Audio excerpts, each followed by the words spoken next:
Hello warriors. आज हम बात करने वाले हैं जिम्मेदारी, लीडरशिप और एक ऐसे माइंडसेट की जहां बहानों की कोई जगह नहीं है।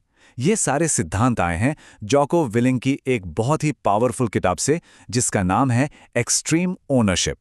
देखिए, अगर कोई अपनी लाइफ, करियर या लीडरशिप को सच में नेक्स्ट लेवल पर ले जाना चाहता है, तो ये चर्चा बिल्कुल उसके लिए है। और हाँ, ये कोई किताबी बातें नहीं हैं। इन सिद्धांतों को रमादी के असली जंग के मैदान में, आप कह सकते हैं, आग में तपाया गया है। तो इस पूरी फिलॉसफी की जो जड़ है ना, वो जोको विलिंग के एक बहुत ही दमदार कोट में छुपी है। वो कहते हैं, कोई भी टीम बुरी नहीं होती, केवल लीडर बुरे होते हैं। इस बात पर जरा सोचने की जरूरत है। तो सवाल ये उठता है कि आखिर ये एक्सट्रीम ओनरशिप है क्या चीज। चलिए इसके सबसे बुनियादी मतलब कोर प्रिंसिपल को समझते हैं। आसान शब्दों में कहें तो एक लीडर हर नतीजे के लिए, हर रिजल्ट के लिए जिम्मेदार होता है।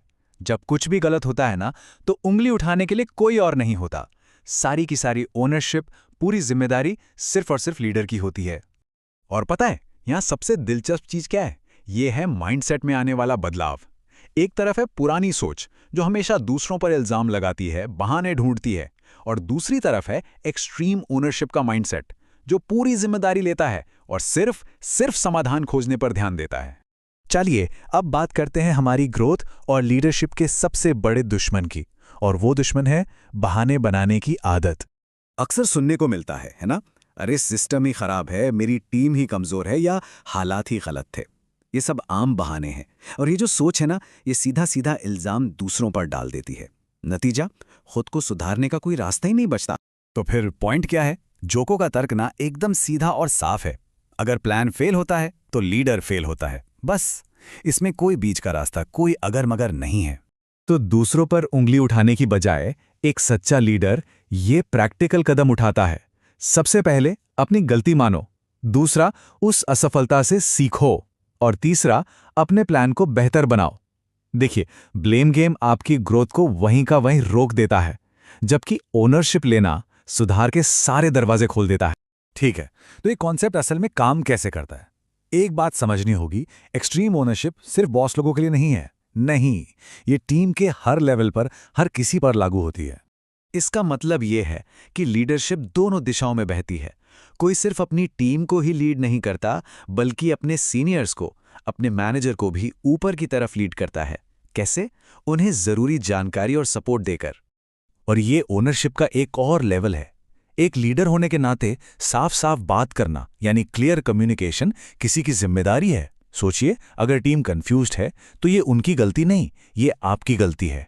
क्योंकि क्लैरिटी होगी तभी तो काम ढंग से होगा, है ना? चलिए अब आते हैं जोको के सबसे मशहूर मंत्र पर।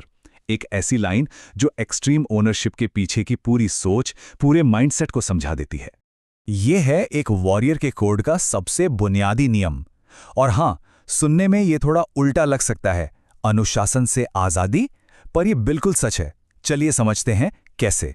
देखिए, डिसिप्लिन कोई बहुत बड़ी डरावनी चीज नहीं है। ये तो हमारी रोज की छोटी छोटी आदतों से बनता है, जैसे टाइम पर उठना, अपनी हेल्थ का ख्याल रखना, अपने काम पर पूरा फोकस करना।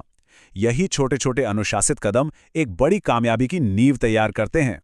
यहां कारण और परिणाम का रिश्ता एकदम साफ है। आज का थोड़ा सा अनुशासन आपको भविष्य में बहुत ज्यादा आजादी देता है, और वहीं दूसरी तरफ आज के आलस भरे फैसले भविष्य में एक तनाव भरी जिंदगी और बहुत कम विकल्पों की तरफ ले जाते हैं। और अब हम आते हैं आखिरी हिस्से पर।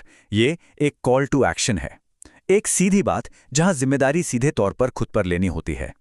ये एक कड़वा सच है, लेकिन सच है। जब तक कोई दूसरों पर इल्जाम लगाता रहेगा, तब तक हालात पर उसका कोई कंट्रोल नहीं होगा। वो बस एक विक्टिम बनकर रह जाएगा।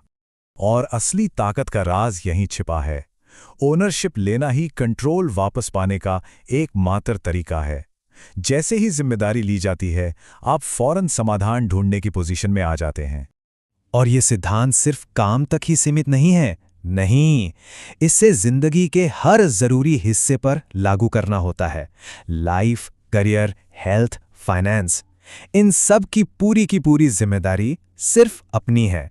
तो हम आपको इसी आखिरी सोचने पर मजबूर कर देने वाले सवाल के साथ छोड़े जाते हैं। ये एक चैलेंज है कि आगे बढ़ें और अपनी जिंदगी की ओनरशिप खुद लें, क्योंकि अगर आप नहीं तो तो फिर कौन?